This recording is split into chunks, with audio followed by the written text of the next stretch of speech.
Mesdames et Messieurs, je suis très ému pour l'exposé, les témoignages qu'on vient d'écouter. Et cela m'a rappelé, puisque nous parlons des Nations Unies, le besoin d'avoir présent à l'esprit et de nous rappeler ce qui ont été les grands crimes.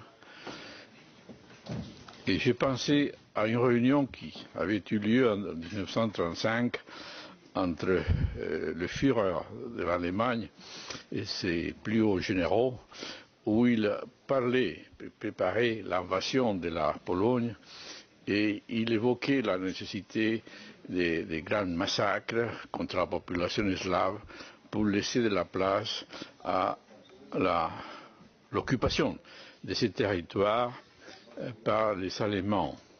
Alors, l'un des généraux a dit, mon Führer, ces massacres, ces grands crimes vont soulever un grand problème. La communauté internationale, à l'étranger, on va protester lorsqu'ils apprendront que cela arrive. Et la réponse de Hitler a été, mais qui se souvient aujourd'hui du massacre des Arméniens? C'est-à-dire 24 années avant, en Arménie, il y avait eu le premier grand génocide du XXe siècle et les mémoires étaient perdues.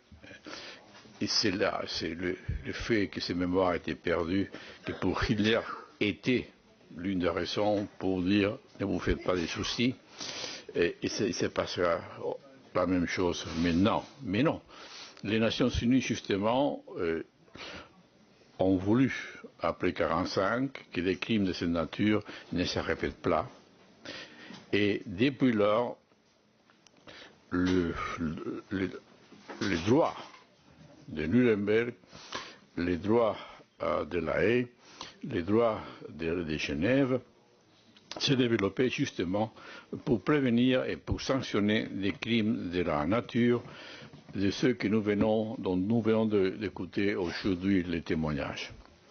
Donc, même dans la douleur du souvenir, du mémoire, des hommages aux victimes, je crois que c'est une contribution nécessaire, non seulement positive, mais nécessaire pour rappeler que ce qui ont été commis, que l'impunité est toujours la règle et que justice doit être faite.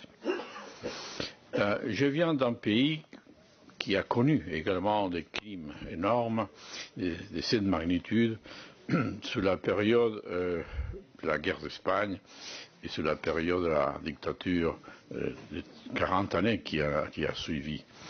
Notre pays, malheureusement, n'a pas eu l'opportunité de garder il garde la mémoire, mais n'a pas eu l'opportunité de rendre hommage aux victimes